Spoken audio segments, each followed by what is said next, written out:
Nós vamos fazer a leitura do Evangelho. Convido a igreja a se colocar de pé nesse momento.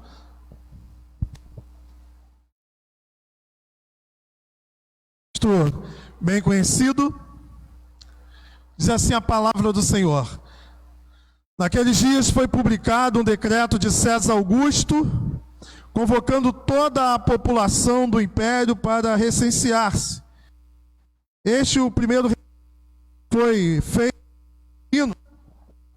quando Quirino era governador da Síria. Todos iam alistar-se, cada um à sua própria cidade. José também subiu da Galiléia, da cidade de Nazaré, para a Judéia, a cidade de Davi, chamada Belém, por ser ele da casa e família de Davi, a fim de alistar-se com Maria, sua esposa, que estava grávida. Estando eles ali, completaram-se-lhe os dias, e ela deu à luz o seu filho primogênito, enfaixou e o deitou numa manjedoura, porque não havia lugar para eles na hospedaria. Havia naquela mesma região pastores que viviam nos campos e guardavam o seu rebanho durante as vigílias da noite. E o anjo do Senhor desceu aonde eles estavam, e a glória do Senhor brilhou ao redor deles. E ficaram tomados de grande temor. O anjo, porém, lhe disse: não temais, trago boa nova de grande alegria, que o será para todo o povo. É que hoje vos nasceu na cidade de Davi o Salvador, que é Cristo Senhor. E isto vos servirá de sinal: encontrareis uma criança envolta em faixa e deitada em manjedoura. Subitamente apareceu com o anjo uma multidão da milícia celestial, louvando a Deus e dizendo: glória a Deus nas maiores alturas e paz na terra entre os homens a quem Ele quer bem. E ausentando-se deles os anjos para o céu, diziam os pastores uns aos outros: vamos até Belém e vejamos o acontecimento que o Senhor nos deu a conhecer. Foram apressadamente e acharam Maria e José e a criança e vendo-o divulgaram o que lhes tinha sido dito a respeito deste menino. Todos os que ouviram se admiraram das coisas dos pastores. Maria, porém, guardava todas estas palavras, meditando-as no coração. Voltaram então os pastores, glorificando e louvando a Deus por tudo o que tinham ouvido e visto, como lhes fora anunciado. Evangelho do Senhor, graças te damos, ó Pai, porque ocultaste estas coisas aos sábios e instruídos e as revelaste aos pequeninos. A igreja pode tomar assento?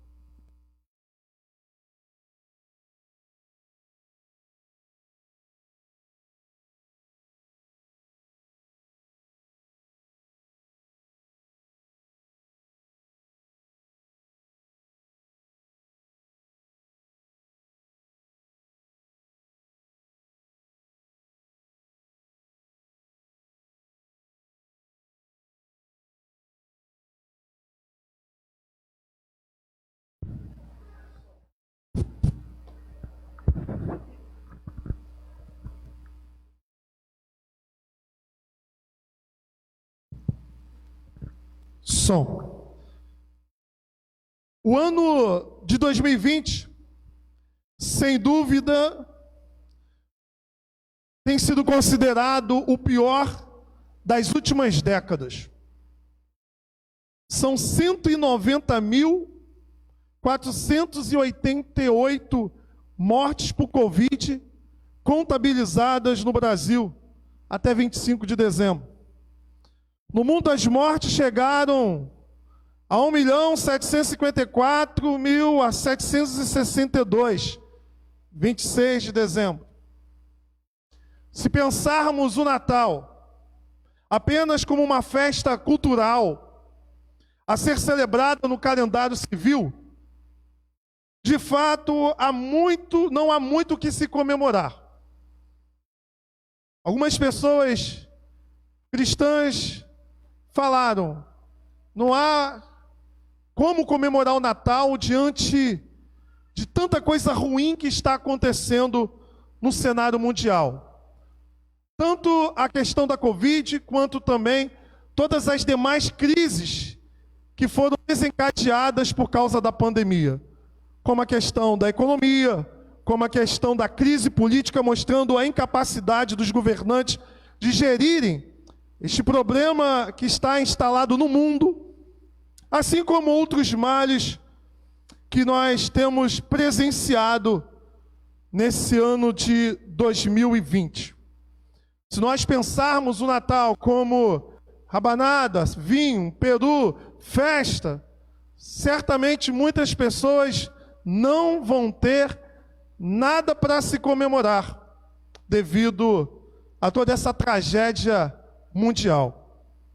Mas se nós pensarmos o Natal a partir da perspectiva, da proposta do próprio calendário litúrgico, que é nos levar a uma profunda reflexão sobre o grande evento histórico que é a entrada da luz, da salvação, da esperança no mundo, a partir da encarnação de Jesus. Não há como aqueles que são cristãos deixarem de parar um momento para orar, para meditar, para adorar a Deus pela salvação que nos é chegada por meio de Jesus. Olhando para o texto que nós acabamos de ler, o comentarista bíblico Wisber, ele nos conta que a cada 14 anos, o governador romano realizava um censo, como a pesquisa do IBGE que nós temos hoje. Realizava um censo com finalidade militar e também de cobrar tributo.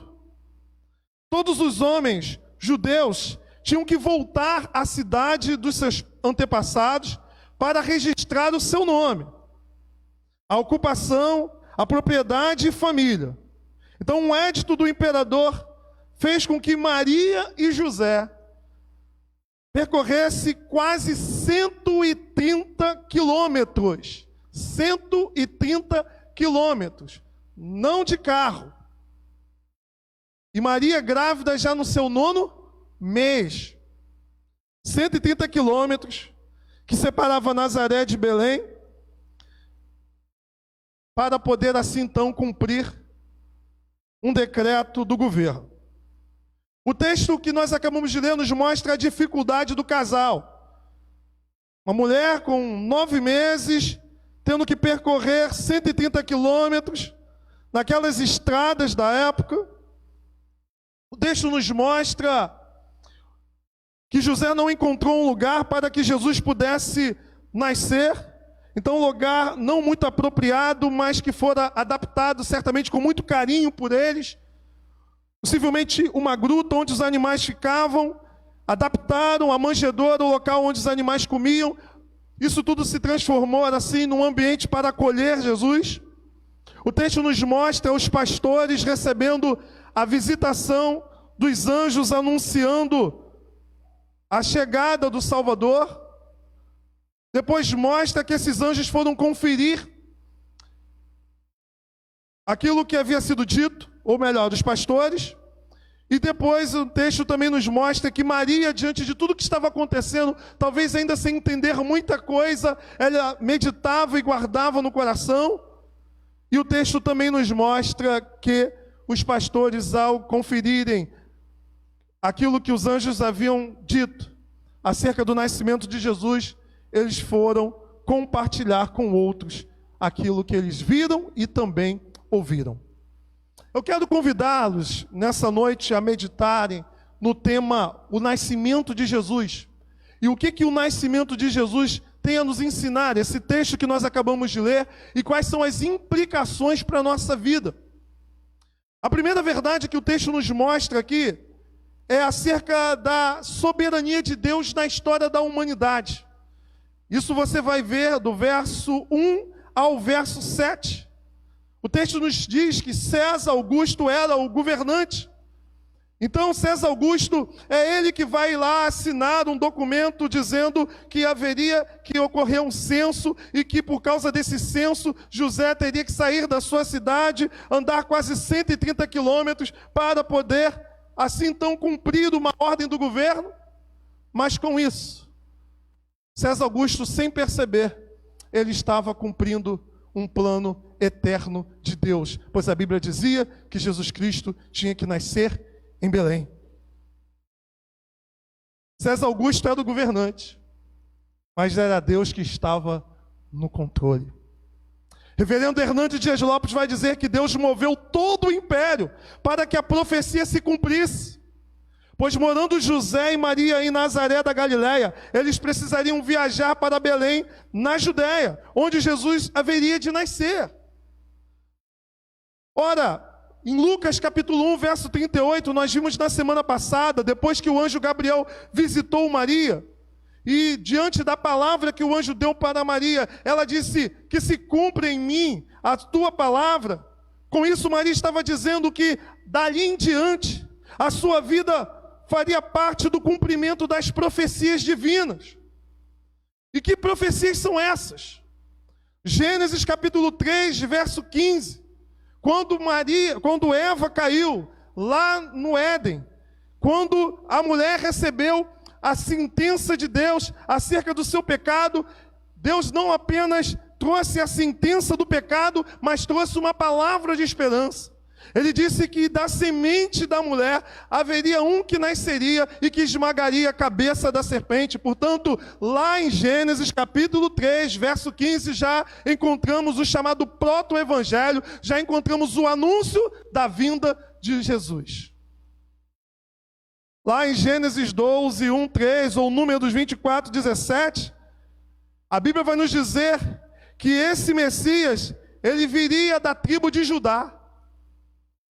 Em Samuel, 2 Samuel 7, do 1 a 17, a Bíblia nos diz que o Messias viria da família de Davi, da linhagem de Davi. Isaías 7, 14, a Bíblia diz que uma virgem haveria de dar à luz.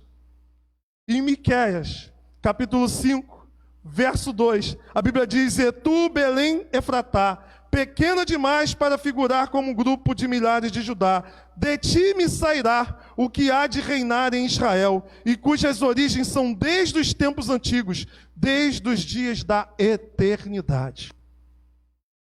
O que esses textos nos provam?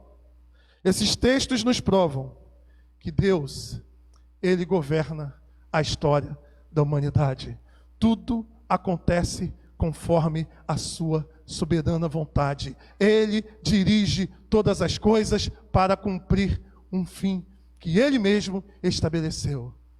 César Augusto livremente tomou a sua decisão, mas sem saber ele estava cumprindo a vontade de Deus.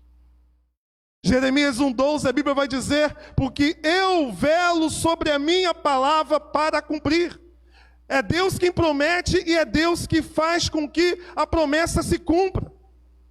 César Augusto, sem saber, estava decretando o que Deus já havia decretado na eternidade. E Paulo, acerca da vinda de Jesus, ele vai dizer no capítulo 4 de Gálatas, verso 4: "Vindo, porém, a plenitude do tempo, Deus enviou o seu Filho, nascido de mulher, nascido sob a lei." O que esse texto nos mostra? Que tudo está sob o controle de Deus. É Ele que conduz a história da humanidade. É Ele que conduz a história da nossa vida. Nada foge do seu absoluto controle. E é no cotidiano, é no dia a dia. Quanto menos nós esperamos, as coisas acontecem. Muitas das vezes nós não percebemos. Deus está nos conduzindo para o cumprimento da sua palavra, da sua promessa. É só nós olharmos para o cenário que nós nos encontramos hoje. É um cenário de caos e muitas discussões. Veio da China, foi fabricado, veio de lá, veio de cá, não me interessa de onde veio. O que eu sei é que Deus está no controle. E esse vírus, ainda que o homem seja responsável por ter colocado, ele não entrou nesse mundo sem que Deus tivesse um propósito. Se ele não tem propósito, então rasgo a minha Bíblia e vou dizer que Deus perdeu o controle da história. Mas se Ele está presente, e se Ele acontece, ainda que não tenhamos muitas das vezes entendimento e compreensão, o que eu posso dizer é que todas as coisas cooperam para o bem daqueles que amam a Deus. Se você ama a Deus, se você está no Senhor, se você crê no Senhor, tudo o que acontece na sua vida te conduz para o cumprimento do propósito eterno de Deus. Ainda que você não entenda, ainda que as lutas sejam grandes, ainda que os problemas venham, Deus está no controle. A segunda verdade que o texto nos mostra está do verso 8 ao verso 16, e mostra que o nascimento de Jesus revela o grande amor de Deus pela humanidade. É quando os anjos aparecem para os pastores e assim então anunciam o grande evento. O reverendo da Igreja Presbiteriana de Santa Amaro, Erley Rocha, ele comenta acerca do costume na época que os poetas declamavam paz e prosperidade por ocasião do nascimento de uma criança que pertencia à realeza. Aqui nós encontramos o anúncio do nascimento de Jesus. E esse anúncio foi feito por meio de anjos. Não a homens importantes, mas a pastores. Pessoas que eram socialmente rejeitadas, que viviam nos campos e que não tinham prestígios sociais. A revelação de que o Salvador veio, de que a promessa se cumpriu, não foi aos sacerdotes, não foi aos príncipes, aos reis, mas foi dada a homens simples, a homens que a sociedade desprezava, que não tinha grande importância. Esses pastores cuidavam de cordeiros, cordeiros que eram usados para os sacrifícios nos templos. Esses pastores que cuidavam de cordeiros, teve o privilégio de ouvir em primeira mão acerca do nascimento do Cordeiro, daquele que tira o pecado do mundo. Os anjos cantaram glória a Deus nas alturas, porque a salvação tem como finalidade trazer ou propor a glória de Deus. Efésios 1:6 vai dizer isso. A salvação não alcança anjos. Os anjos não precisam da morte de Jesus para poder estarem diante de Deus. Os anjos eleitos, os anjos que não caíram, não conhecem a salvação, porque não conhecem o pecado, então não carecem da expiação, não carecem dessa graça de Deus manifestada na cruz do Calvário. E os demais anjos que caíram não terão oportunidade de se salvarem. Mas ainda assim, mesmo esses anjos, não sendo eles portadores dessa experiência subjetiva de ter o conhecimento de Deus no sentido de serem salvos, eles glorificam, eles cantam, eles louvam a Deus, eles manifestam a alegria por esse amor manifestado em Cristo Jesus pela humanidade caída, conforme vimos em Isaías, que vivia nas trevas e na escuridão. O texto diz: glória a Deus. Essa glória de Deus é a mesma que habitou no tabernáculo feito por Moisés. Isaías 40, verso 30. Esta glória é a mesma que habitou no templo de Salomão, 2 Crônicas 7, do 1 a 13. Mas esta glória, ela foi retirada de Israel por causa do pecado. 1 Samuel 4, 21, e Ezequiel vai falar sobre isso. Mas esta glória, ela retorna aos homens, ela retorna ao povo de Deus através de Jesus. João 1, verso 14. E o verbo se fez carne e habitou entre nós, e vimos a sua glória, glória como a do unigênito do Pai. A glória que foi tirada por causa do pecado, ela vem ao mundo por meio de Jesus. Cristo é o tabernáculo de Deus entre os homens. No grego o que está escrito é que Cristo se tabernaculou-se entre nós. É a presença de Deus no meio do seu povo. Aquela criança na manjedoura era a glória de Deus, talvez de forma tão simples, que ninguém poderia imaginar que Deus estava numa manjedoura, que Deus estava numa cruz, que Deus estava por detrás da simplicidade de uma criança ou daquele homem de Nazaré morrendo na cruz do Calvário. Os anjos disseram: paz na terra.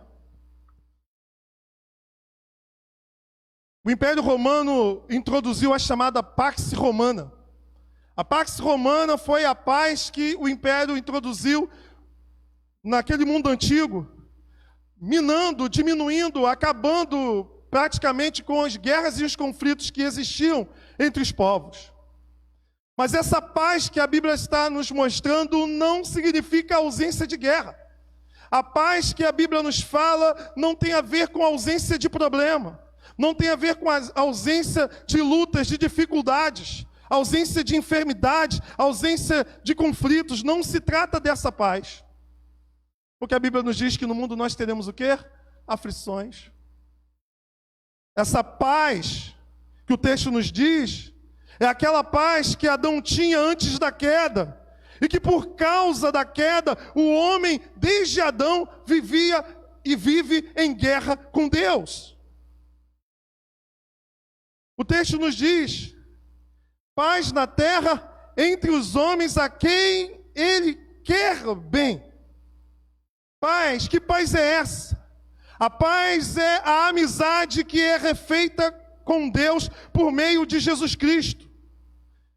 Essa paz tem a ver com exatamente a mediação de Cristo, que nos dá livre acesso a Deus. Se eu estava em guerra com Deus por causa do pecado, agora eu estou em paz com Deus por causa do sacrifício que Cristo realizou na cruz. Paz entre os homens significa entre pessoas de todas as tribos, povos, raças e nações, porque o Cordeiro não veio morrer apenas pelos judeus, mas o Cordeiro de Deus é o Cordeiro que tira o pecado do mundo. Paulo em Romanos vai dizer, no capítulo 5, verso 1, justificado, pois, mediante a fé, temos paz com Deus, por meio do nosso Senhor Jesus Cristo. Outrora nós éramos inimigos de Deus, éramos filhos da ira, éramos rebeldes, estávamos em guerra com Deus, mas por causa da obra de Cristo, nós temos paz com Deus. O conflito acabou. Nós temos livre acesso a Deus, podemos nos achegar a esse lugar, cantar, louvar, adorar e ter a certeza que as nossas orações são ouvidas, não porque somos bons, não porque temos mérito em nós, mas porque Cristo conquistou para nós um novo e vivo caminho, por meio do seu sangue, por meio da sua carne, nós temos livre acesso a Deus. A ira de Deus foi manifestada em Cristo Jesus e por meio dele somos reconciliados. Paz aos homens a quem o favor divino é chegado. A nós, escolhidos por Deus, eleitos por Deus, para ter essa amizade restaurada. Paz, que quer dizer shalom, que tem a ver com não apenas paz no sentido tão, às vezes, abrangente, mas sem objetividade que as pessoas usam. Mas a paz aqui no sentido bíblico quer dizer plenitude. Um estado de alegria e de gozo na alma, de ter comunhão com Deus. Comunhão essa que Adão perdeu no Éden. É a paz que você sente em meio à Covid. É a paz que você sente em meio às lutas e tribulações, mas você não se desespera, porque você sabe em quem você tem crido. É a paz que não deixa você entrar numa profunda depressão e perder rumo da sua vida, porque você sabe que o Senhor cuida de ti. É a paz que em meio a um furacão não atinge o seu coração, porque você sabe que aquele que está no barco da sua vida tem um controle absoluto de tudo que está acontecendo. Essa paz, meu irmão, você precisa sentir. Você precisa se apropriar. Você precisa dizer, eu quero. E por último, verso 17 ao 20. O nascimento de Cristo nos revela a natureza da verdadeira adoração e da pregação. Vamos recapitular? O nascimento de Cristo, primeiramente, nos fala de que Deus está no controle da história, ou seja, tudo aconteceu de modo que Deus fez cumprir-se através do decreto de César Augusto, o seu plano eterno de fazer do Salvador nascer em Belém. O nascimento de Cristo nos revela o grande amor de Deus pela humanidade. Por último, o nascimento de Cristo revela para nós a natureza da adoração e da pregação. Veja o que o verso 17 nos diz. E vendo-o, divulgaram o que lhes tinha sido dito a respeito deste menino. Os anjos anunciaram e eles foram ver Jesus. E veja o que está lá no verso 20. Voltaram então os pastores glorificando e louvando a Deus por tudo que tinham ouvido e visto como lhes fora anunciado. Eles foram lá conferir. Não apenas ficaram com o anúncio dos anjos, eles foram conferir o que os anjos tinham dito. Não basta ouvir falar de Jesus. Quem ouve falar de Jesus precisa procurar conferir se Jesus é isso tudo mesmo. E quando vê que Jesus é tudo isso, que a Bíblia revela, é impossível não adorar, é impossível não compartilhar. Quem recebe a revelação do Evangelho, meu irmão, minha irmã, não tem como não ser impactado pela grande salvação. Quem recebe a revelação do Evangelho precisa ter a consciência de que as trevas do seu coração foram invadidas pela gloriosa luz de Cristo. Cristo que é o sol da justiça, que é a luz do mundo. Quem ouve e quem experimenta a salvação do Evangelho, tem a consciência de que outrora estava perdido, mas foi achado como filho pródigo. Quem tem a consciência do Evangelho, é como aquele que Cristo contou em sua parábola, achou a pérola de grande valor. Meu irmão, se os anjos que não conheceram a salvação, de forma pessoal e subjetiva, cantaram com alegria a salvação que chegou a nós homens, não tem como nós ouvirmos falar de que estávamos perdidos e agora fomos achados, que andávamos em trevas, agora nós temos luz, que agora nós encontramos o que há de mais precioso e importante na vida. Não tem como ouvir a mensagem da salvação e sair com a cabeça baixa, triste, desanimado. Meu irmão, minha irmã, eu não consigo entender isso. Tem crente que se alegra muito mais quando aquele time furreca faz gol do que quando ouve que Jesus te ama. Tem crente que se alegra muito mais com a virada de ano, com fogos e praia de Copacabana, do que quando é revelado ao seu coração que estava em trevas e que agora você encontrou a maravilhosa luz, que era inimigo de Deus e agora você é amigo por meio da obra de Cristo. Se os anjos cantaram com alegria, se os anjos rejubilaram, se os anjos glorificaram, o que será de nós, pobres, miseráveis, pecadores? Não tem como ser crente salvo de verdade e andar carrancudo. Não tem como ser crente salvo de verdade e andar reclamando da vida. Porque a salvação chegou até nós. Glória a Deus nas mais altas alturas. E paz na terra aos homens em que a salvação chegou. E se você é salvo em Jesus, não tem como ficar calado, meu irmão. Não tem como. Não tem como. Aquele que é alcançado pela graça, percebe nitidamente que o que há de mais de valor nessa vida já aconteceu. E todas as vezes que os problemas baterem na sua porta, tentando te desanimar, lembre-se do que o Senhor já fez por você. Se os anjos que não conheceram a salvação cantaram com alegria, que dirá nós que fomos alcançados por esse grandioso amor. Portanto, a verdadeira adoração da igreja não tem a ver com simplesmente nós cantarmos ou aqui louvarmos alguns hinos, mas tem a ver com a consciência viva, com a consciência muito eficaz daquilo que aconteceu conosco, daquilo que Deus fez por nós. E com isso nós não apenas olhamos e ouvimos, mas nós também partilhamos, nós também pregamos. Portanto, o crente que não compartilha a salvação tem algum problema na sua vida. Porque se eu fui salvo e eu tenho a alegria dessa salvação, eu quero que outros também tenham a mesma experiência que eu tive.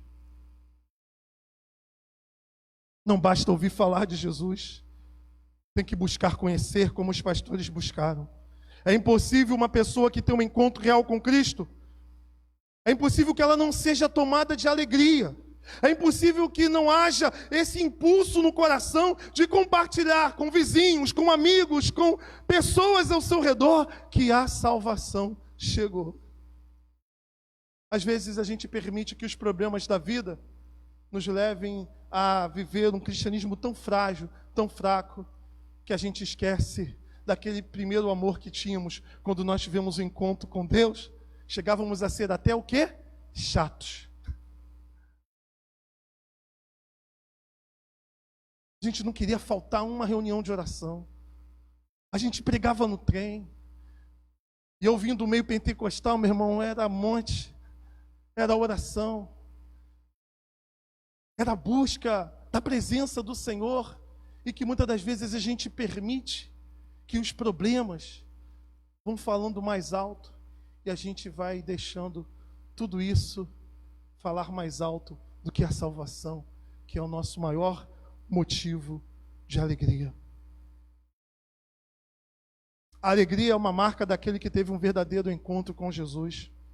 Um antigo corinho, sim, aquele corinho que certamente você já cantou, traduz muito bem a experiência de um salvo de verdade. A alegria está no coração de quem já conhece a Jesus. A verdadeira paz só tem aquele quem já conhece a Jesus. Um sentimento mais precioso que vem é o quê?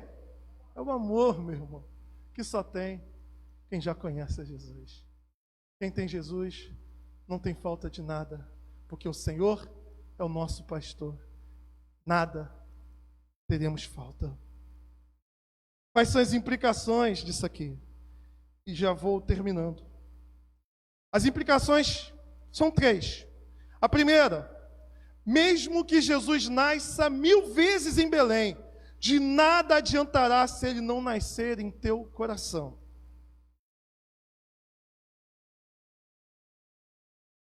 Se isso não acontecer na sua vida, você estará perdido. Portanto, não basta saber da história do Cristo que nasceu em Belém. É importante Cristo ter nascido em seu coração. A segunda implicação: muitas pessoas não abriram as portas para Jesus nascer naquela época, porque as hospedagens estavam cheias. Talvez muitas pessoas não permitam que Cristo nasça hoje em seu coração, porque o seu coração já está cheio de tanta coisa desse mundo, que não tem lugar para Ele.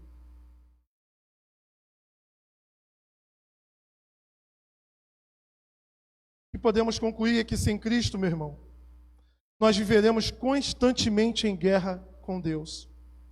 Sem Cristo, diante das perdas que essa vida nos proporciona, realmente não há que se comemorar. Se Cristo não for o centro da tua vida, meu irmão, para que celebrar Natal? Para que se alegrar em qualquer coisa? A sua vida e as suas emoções estarão de acordo com as circunstâncias. O que acontecer vai determinar o seu humor. Mas quando Cristo é o centro da sua vida, nada pode impedir a sua adoração. Porque a nossa alegria, ela vai além das circunstâncias. Nós adoramos independente das circunstâncias, porque a salvação nos é chegada.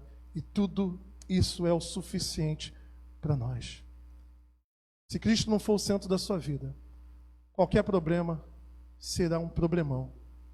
E qualquer coisa não fará o mínimo sentido, pois afinal de contas, você viverá de acordo com as circunstâncias. Mas se o Cristo for o centro, a alegria estará no coração, porque você já conhece a Jesus. Amém? Feche seus olhos. Pai bendito, em nome de Jesus, não queremos apenas ouvir falar, não queremos apenas saber que Cristo nasceu, mas queremos experimentar esse nascimento em nosso coração.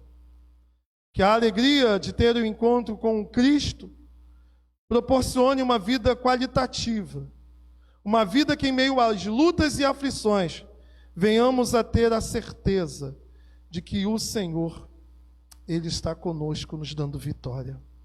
Ó Deus, em nome de Jesus, se há alguém nessa noite que não teve um encontro contigo e que o Teu Espírito Santo agora levou a conhecer, a entender essa mensagem, a nossa oração é que o Senhor nasça nesse coração e confirme essa luz que começou a brilhar hoje na vida dessa pessoa. Em nome de Jesus, amém.